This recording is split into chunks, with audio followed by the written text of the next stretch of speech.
জেলাবাসীর ঝাঁচকচকে বেসরকারি পরিবহনকে দূরে সরিয়ে সরকারি পরিবহনকে প্রাধান্য বেশি দিতে শুরু করেছে। এর ফলস্বরূপ সরকারি পরিবহন যাত্রীদের পরিষেবায় উত্তরবঙ্গে নজির গড়েছে। পরিষেবা প্রদানকারী বিভিন্ন বেসরকারি সংস্থা যখন লাভের মুখ দেখছে, উল্টো দিকে সরকারি সংস্থা পরিষেবার লোকসানে চলছে। এই ছবিটাই আমরা সাধারণত দেখে থাকি, কিন্তু দক্ষিণ দিনাজপুর জেলার বালুরঘাট এনবিএসটিসি সরকারি পরিবহন দফতরের চিত্রটা একেবারেই উল্টো। ডিপোগুলোতে ভিজিট করতে, ডিপোগুলোর পার মান্থ তাদের টিকিটস আর্নিং কেমন হচ্ছে বা আমাদের ফুয়েল কত টাকার যাচ্ছে, ইপিকিএম কেমন। বালুরঘাট পারফর্ম প্রত্যেক মাসে ভালো করছে।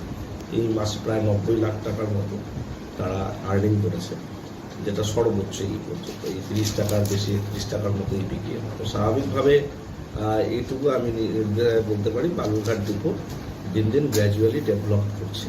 কিন্তু সবাই উপলব্ধি করেছে আমাদের বাসে তারা কমফোর্ট ফিল করে।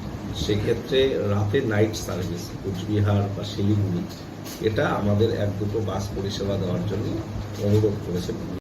প্রসঙ্গত, উত্তরবঙ্গের অন্যান্য সরকারি বাস ডিপোর থেকে দক্ষিণ দিনাজপুর জেলার বালুরঘাট পরিবহন সংস্থার রেকর্ড পরিমাণ আর্থিক লাভের মুখ দেখেছে ধারাবাহিকভাবে বিগত কয়েক মাস যাবৎ। এমনকি গত মাসে প্রায় 90 লক্ষ টাকা আয় করে উত্তরবঙ্গের সব থেকে বেশি সফল পরিবহন সংস্থা হিসেবে নজির গড়েছে বালুরঘাট।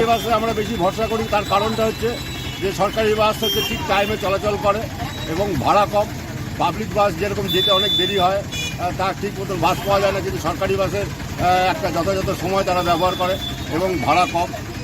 এই জন্যই আমরা সরকারি বাসটা বেশি ব্যবহার করি। রেলের ব্যবস্থা আছে, কিন্তু রেল তো যথা সময় ঠিক মতন ট্রেন পাওয়া যায় না, আর সব জায়গায় চলে না, যার জন্য আমাদের বাসের উপরই ভরসাটা বেশি করতে হয়।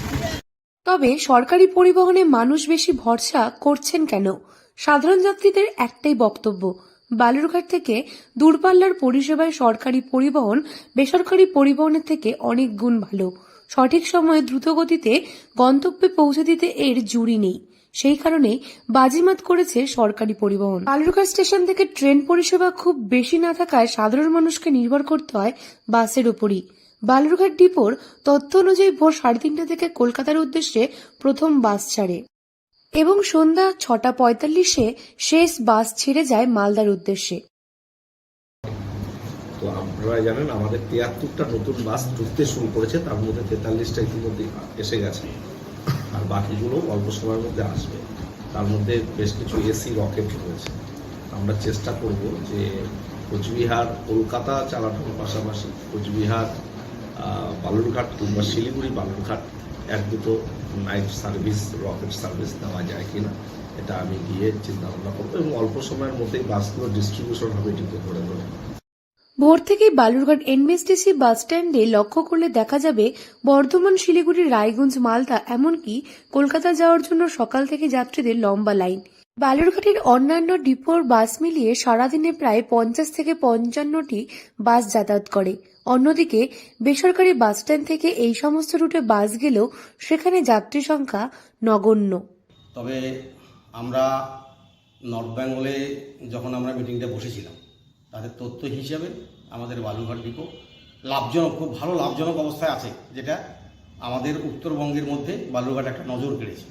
না, কর্মীরা যদি সঠিক জায়গায় থাকে তাহলে সঠিক লাভ হবে, লোকসান তো হওয়ার কথা না। তার কারণ একটা জিনিস আমি লক্ষ্য করি, তো বেসরকারি বাসে লোক এখন উঠতে চায় না, মানুষ সরকারি বাসে বেশি উঠতে চায় সময় মেনটেনের জন্য।